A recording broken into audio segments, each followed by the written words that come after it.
नमस्कार शिक्षक मित्र हो. आज आपण निपुण महाराष्ट्र अभियानांतर्गत इयत्ता दुसरी भाषा स्तर 13 अपरिचित मजकुरातील 4 ते 5 सोप्या शब्दांनी तयार झालेली जोडाक्षरयुक्त लहान वाक्य वाचतो हा अध्ययन स्तर अभ्यासणार आहोत. आतापर्यंत आपण परिचित मजकुरातील सोपी लहान जोडाक्षरयुक्त शब्द वाचणे हे अभ्यासले आहे.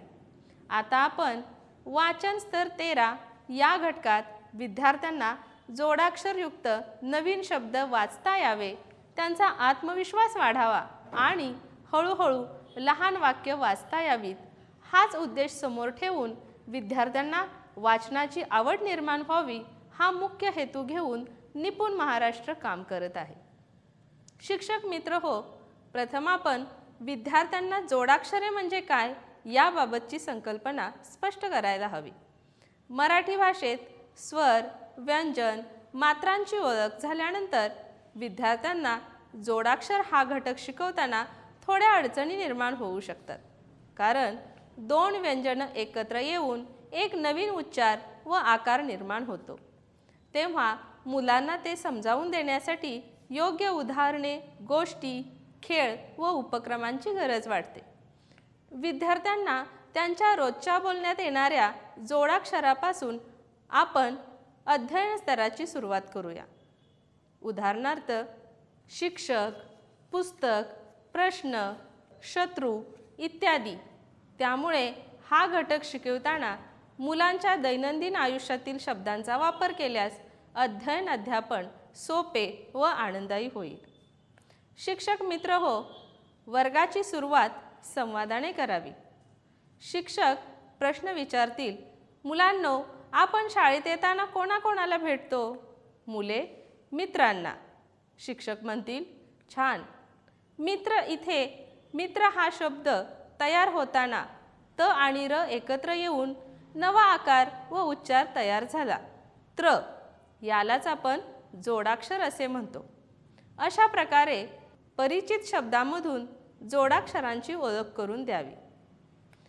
शिक्षक विद्यार्थ्यांना काही ओळखीचे शब्द फळ्यावर लिहून देतील. उदाहरणार्थ मित्र, पत्र, प्रश्न, पुस्तक, शिक्षक. विद्यार्थ्यांच्याकडून नवीन शब्दावरून वाक्य तयार करून घेऊया आणि वाक्य वाचनाचा म्हणजेच जोडाक्षरयुक्त वाक्य वाचनाचा सराव करून घेऊया. उदाहरणार्थ माझा मित्र सचिन मला खूप आवडतो. रोहनने प्रश्नांचे उत्तर दिले. अशा पद्धतीने दिलेल्या शब्दावरून विद्यार्थ्यांना जोडाक्षरयुक्त सोपे शब्द लेखन व वाचन करण्यास प्रवृत्त करूया.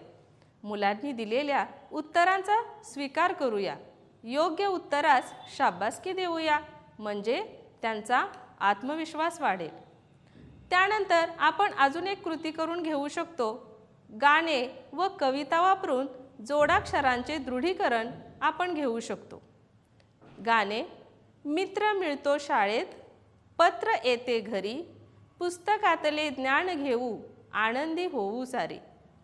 गाणे म्हणताना जोडाक्षर म्हणतील आणि लिहिताना शब्द लेखनाचे वाचनाचे दृढीकरण करतील. अशा पद्धतीने जोडाक्षरयुक्त वाक्य वाचनाचा विद्यार्थ्यांकडून जास्तीत जास्त सराव करून घेऊया. अशा नाविन्यपूर्ण कृतीमुळे आनंददायी पद्धतीने वाचनाची गोडी निर्माण करून विद्यार्थ्यांचे वाचन कौशल्य विकसित करूया.